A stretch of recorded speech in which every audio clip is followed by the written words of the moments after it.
तो देखो यार, रेसलमेनिया 40 तो already greatest of all time हो चुकी है। ठीक है, बहुत सारी बातें हम उस बारे में कर चुके हैं, बहुत सारे वीडियो हम उसके बारे में बना चुके हैं।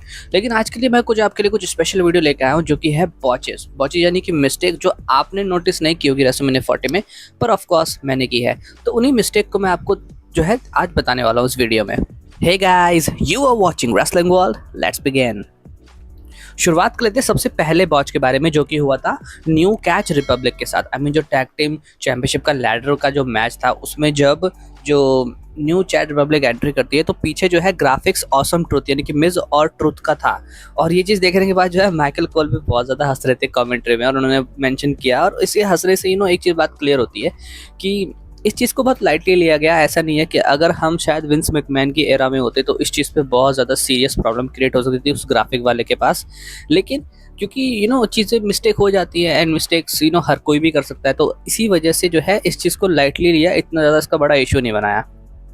नंबर 2 बॉच जो कि आया था डेमिन प्रीस्ट की तरफ से। अब देखो, ये बॉच कह लो या फिर कह लो कि देखो, बॉच का ये मतलब होता है कि गलती जो हमने स्पॉट कर ली। ठीक है, रेसलिंग का मतलब होता है कि हम रेसल करेंगे लेकिन हम गलतियां नहीं दिखने देंगे। तो यहाँ पे जो दूसरी गलती मेरे को दिखी यहाँ पे, वो दिखी डेमिन प्रीस्ट की। क्योंकि देखो, डेमिन प्रीस्ट जब लैडर पे चल रहे थे इनिशियल टाइम पे मैच के, तो वो बहुत स्लो स्लो चल रहे थे। ठीक है, रेफरी ने उनको हाथ दे के रोका भी, उनके पैर पे हाथ भी लगाया और कहा कि आप थोड़ा धीरे चलो, बिकॉज कोई नहीं है आपको रोकने के लिए, बिकॉज ऑब्वियसली डेविन प्रीस्ट तो चैंपियनशिप जीतने वाले थे नहीं। तो उन्होंने उसको जो है हाथ मार के बोला था कि आप थोड़ा धीरे चलिए। और फिर जब डेविन प्रीस्ट अपनी जो है अपनी चढ़ाई है जो धीरे करे, तो वो बहुत ज़्यादा वियर्ड लग रही थी कि यार ये मतलब इतना धीरे चल क्यों चल रहा है। उनके पास प्लेंटी ऑफ टाइम और वो जो है उस चीज़ को कर सकते हैं। फिर बाद में जो है केविन ओवेंस आते हैं, फिर उन्हें इंटरप्ट करते हैं। तो ये भी एक बॉच में ही कंसिडर होगा वैसे। नंबर 3 बॉच रॉक। अब देखो, सबको पता है कि रॉक गलतियां नहीं करते ऑब्वियसली। हमेशा हम सबको लगा था कि इतने टाइम से उन्होंने मैच नहीं लड़ा तो उनको तो रिंग रस्ट होगा, बट ऐसा कुछ नहीं था। और वो बिल्कुल ऐसा लग रहा था जैसे गोइंग विद द फ्लो, ऐसा लगता था जैसे डेली रेसलिंग करते हैं।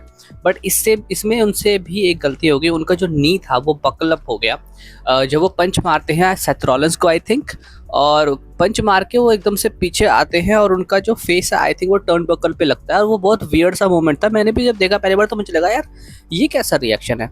और फिर हमें बाद में जब रिप्ले दिखाया तो पता चला कि उनका जो नी है वो जो है उसमें प्रॉब्लम आ गई थी। वो स्लिप हो गया था या बकलअप हो गया था, जो भी था। और वो एक वियर्ड मोमेंट बन गया था, तो वो एज अ बॉच ही कंसिडर किया जाएगा। खैर, आगे बढ़ते हैं, बात करते हैं बॉच नंबर 4 के बारे में, जो कि था एओपी वर्सेस स्ट्रीट प्रॉफिट के मैच में। हम सबको पता है एओपी और स्ट्रीट प्रॉफिट का मैच जो है स्ट्रीट फाइट थी और काफी इंटरेस्टिंग मैच था रेसलमेनिया 40 के लिए। बॉबी लैशली की टीम यहाँ पे जीत जाती है, लेकिन जीतने से पहले वो एक स्पॉट उनको परफॉर्म करना होता है, जहाँ पे वो सुपरस्टार को यानी कि कैरन क्रॉस को उनको टेबल पे लेटाना होता है और ऊपर से जंप करना होता है, यानी कि एक अच्छे से स्पॉट बनाना होता है। बट जैसे ही वो कैरन क्रॉस को टेबल पे जो है लेटाते हैं, वो टेबल ऑटोमेटिकली टूट जाता है। हम सबको पता है कि टेबल बहुत ज़्यादा थिन लेयर के होते हैं और वो बहुत जल्दी टूट जाते हैं। लेकिन ना जाने उस टेबल में क्या प्रॉब्लम थी, जैसे उन्होंने उसको लेटाया वो ऑलरेडी टूट गया। बहुत वियर्ड मोमेंट बन गया ये। ऑडियंस तो बड़ी अजीब सा रिएक्ट करने लगी थी कि यार ये क्या हो गया।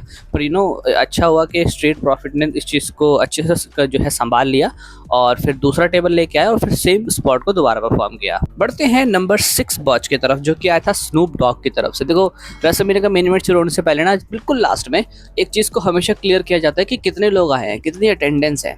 ठीक है, अब जो फिगर स्नूप डॉग ने बोला था, अब मुझे एक्जैक्टली याद नहीं, बट उस टाइम पे वो गलती हो गई थी। जो फिगर उन्होंने बोला था अटेंडेंस का, वो मैच नहीं किया था जो स्क्रीन पे रिफ्लेक्ट हुआ था।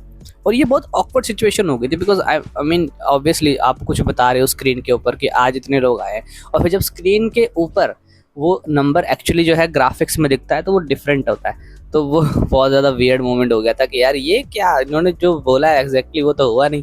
खैर, पढ़ते हैं अपने अगले बॉच की तरफ। जो हमारा अगला बॉच है वो है केविन ओवेंस की तरफ से। हम सबको पता है कि देखो यार, केविन ओवेंस हो या कोई भी सुपरस्टार हो, जब वो रिंग के ऊपर यानी कि रोप्स पे चढ़ के कोई चीज़ परफॉर्म करता है तो कुछ ना कुछ प्रॉब्लम होने के चांसेस होते हैं। और केविन ओवेंस को इसकी सीख जो है बहुत बुरी तरीके से मिली। रेसलमेनिया 40 पे वो वही अपना सुप्लेक्स मार रहे होते हैं, जिसमें वो एक टांग अपनी नीचे करके स्लिप करके और फिर वो बहुत इनोवेटिव सुप्लेक्स है वो सुप्लेक्स मार रहे होते हैं और उनका जो पैर है वो स्लिप हो जाता है। ठीक है, बहुत डेंजरस सिचुएशन थी। इसमें केविन ओवेंस को चोट लगती, बट साथ में जो है लोगन पॉल, जिनको वो ये मूव मार रहे थे, उनको भी बहुत सीरियस चोट लग सकती थी।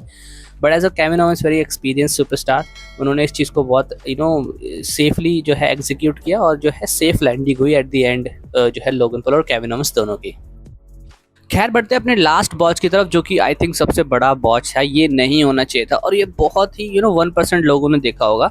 During the main event of WrestleMania 14 night 2 Cody Rhodes versus Roman Reigns, हम सबको पता है कि अंडरटेकर वहाँ पे आए थे एंड ऑब्वियसली अंडरटेकर जब भी इस तरीके से सरप्राइज करके आते हैं तो वो रिंग के नीचे होते हैं। लेकिन क्या किसी ने स्पॉट किया था उनके आने से पहले रिंग के नीचे वो है? तो मैं आपको बताया, तो हमने स्पॉट किया था, हमने देखा था कि किसी का हाथ वहाँ पे नजर आ रहा है। जब कोडी रोड्स पहली बार एयरप्रिंट को ऊपर करते हैं, नीचे जाके जो है उसको रिंग के नीचे देखते हैं, उनको कुछ शायद वो टेबल निकाल रहे थे आई गेस, तभी जो है किसी का हाथ दिखता है वहाँ पे। और ये बहुत ही ज़्यादा वियर्ड मोमेंट हो गया था। और ये पता है, वैसे वियर्ड तो नहीं किया, किसी ने भी नोटिस नहीं किया था। 1% ऑफ पीपल होंगे जिन्होंने नोटिस किया होगा, लेकिन उनका हाथ वहाँ पे दिख रहा था। और जब वो चीज़ दिखी ना, तो भैया अब देखो, गलतियाँ तो सबसे हो जाती है, लेकिन ये कुछ ज़्यादा ही बड़ी गलती होगी, बिकॉज वो वन ऑफ द बिगेस्ट सरप्राइजर था रेसलमेनिया 40 के मेन इवेंट का। बट खैर आई डोंट थिंक कि किसी ने देखा होगा, लेकिन अब तो आपको पता ही चल गया हमारी वीडियो के थ्रू, तो सही है। And that was a video guys. अब बताते कमेंट सेक्शन में कौन सा बॉच आपने मेरे से पहले देख लिया था या आपने पहले ही समझ लिया था। और ऐसे कमाल के और इंटरेस्टिंग वीडियो के लिए रेसलिंग से रिलेटेड हमारे चैनल को आप सब्सक्राइब कर सकते हैं, शेयर कर सकते हैं। I'll see you in the next video. Thank you.